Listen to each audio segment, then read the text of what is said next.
In this video, we will have a look at how to analyze your flight telemetry data with Log Explorer. Log Explorer allows you to plot your telemetry data and analyze it in detail, or even show you a three-dimensional flight map annotated with telemetry data. Let's start with plotting your data in a graph. As already introduced in the previous video, you start by selecting the log file in the left pane. Selecting a file will have Log Explorer look at the content of the file and show you the available data fields or channels in the middle pane, each one preceded by an empty checkbox. When you click a checkbox, Log Explorer will add the corresponding telemetry channel to the graph in the right pane. Clicking the checkbox again will uncheck it, and the telemetry channel will be removed again from the graph. Also, do notice the title of the graph, which contains the name of the model and the date of the flight. Above the graph are a number of buttons that allow you to manipulate how the graph is displayed. The rightmost button allows you to save an image of the graph for your archive or for later reference. The button with the magnifying glass allows you to control the zoom factor. A two-finger swipe down will let you zoom in via a touchpad, or a click and drag down with a regular mouse. And up will zoom out.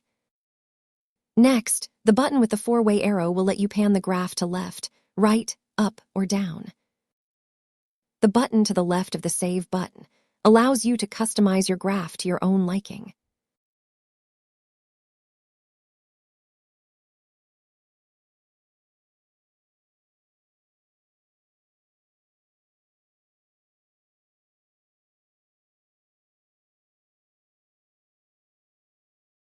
Let's now have a look at more advanced ways to analyze your data.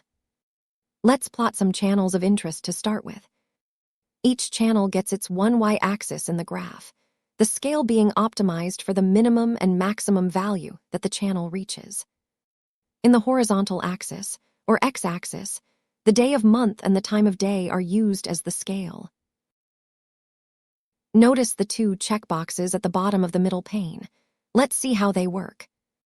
When we click the normalize t=0 box, we see the x-axis changing. Now, instead of time of day, the number of elapsed seconds is used for the x-axis. This can be useful for comparing different flights, as we will see later in this video. When we click the shared y-axis box, we see the whole graph changing. What happens here is that all channels are plotted at the same scale, which makes it possible to compare their relative values to each other. The scale of this common y-axis is determined by the largest value of the selected telemetry channels.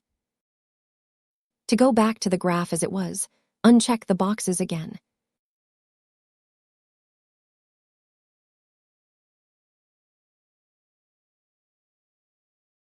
Now let's do some real analysis. A graph is just that. It shows you the evolution of different flight parameters over time. But sometimes you want to get more into detail. Like for instance, what was the voltage drop of my battery at its maximum load current? Let's check that.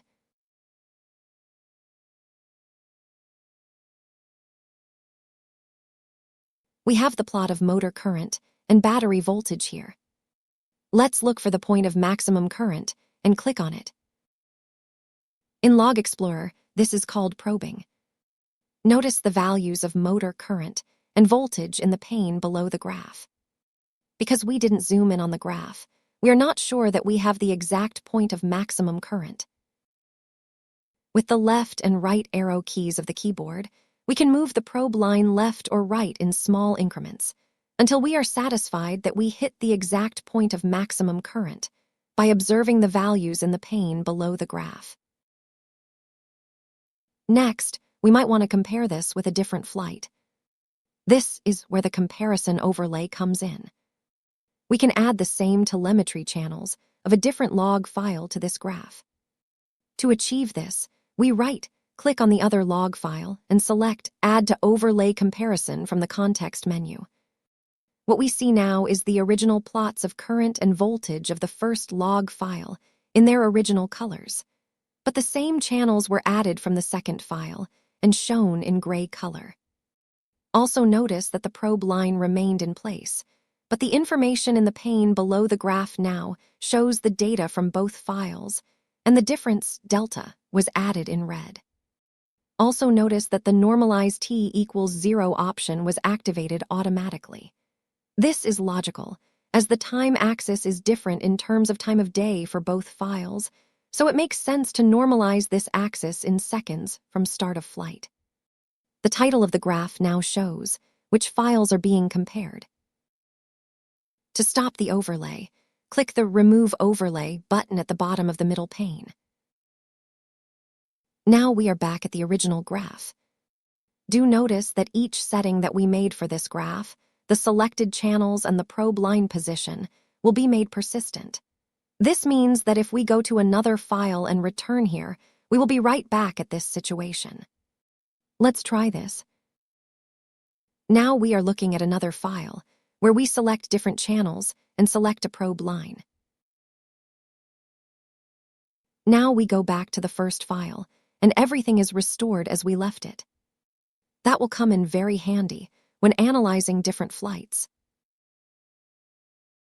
To summarize, what we demonstrated here was how to plot one or more channels in a graph, zoom in and out, pan the graph, normalize the time axis, combine channels on a single y-axis, probe instantaneous values on the graph, and perform a comparison overlay between two different log files. What we just did was analyze data versus time. This is called time series analysis. Log Explorer offers another way of analysis, called correlation. That is when we analyze how one channel behaves in accordance to another channel. Let's try this out to see how the motor current evolves according to the throttle position. First, we make sure we select the channels for motor current and throttle.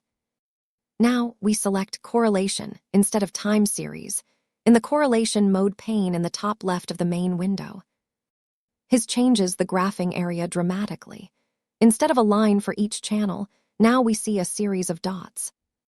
These dots indicate each intersection of an imaginary vertical line extending from the x-axis channel value versus an imaginary horizontal line extending from the y-axis channel value.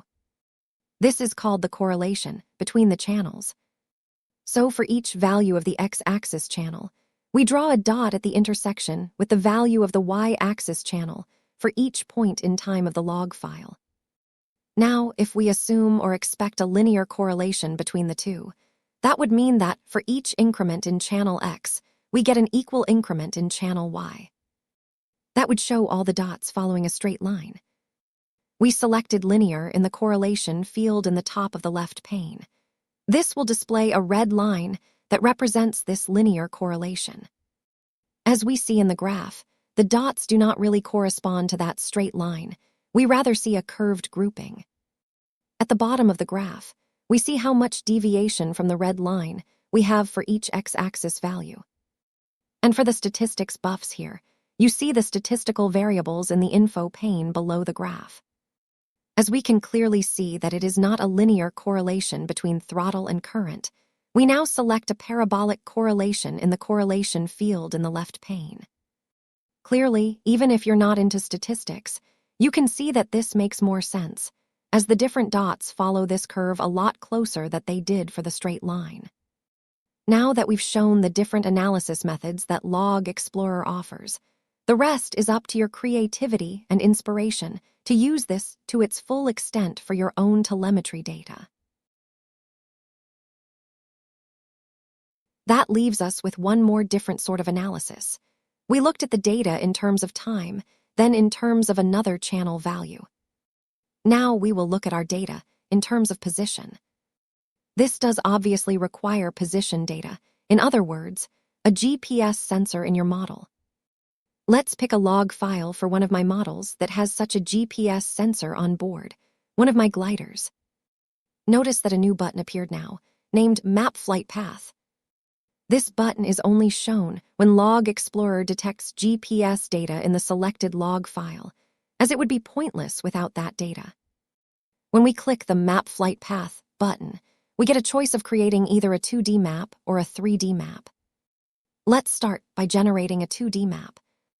As you can see, this 2D map was opened in a browser tab. Depending on your system, that browser tab might not be brought to the foreground automatically. In that case, you have to bring it to the foreground manually. The 2D map will show you a top view of your flight track. Let's close this map and go back to Log Explorer. Let's click the Map Flight Path button again, but now we select the 3D map.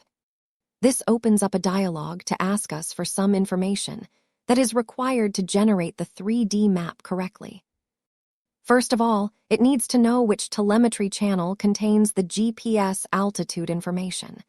This is crucial for a 3D map, as altitude is the third dimension in the map. Log Explorer will do its best to guess the correct channel, but you can correct this if necessary. Next is the signal quality channel, which it will default to RSSI. This signal quality will be a default annotation on the selected waypoint in the map. More on that in a minute. Next are the units, metric or imperial. This information is required for a correct interpretation of the altitude data, as Log Explorer has to subtract the terrain height from the GPS altitude to calculate the exact height above the terrain. GPS altitude is given in reference to sea level, so if we didn't do that subtraction, your flight track would end up under the ground if your terrain is above sea level. The theme is just that, a display theme. This was added mainly to take color-blind people into account, as some people can't distinguish between the colors in the standard theme. Feel free to experiment with what suits you best. After we made sure everything is correct, click the Generate button. This brings up the 3D map of your flight. You see a set of hexagons, each one representing a data point of your telemetry log. First of all, you can customize the point of view of this map by dragging it around to change your horizontal position. You can rotate the map in any direction by holding the Control key while dragging the map.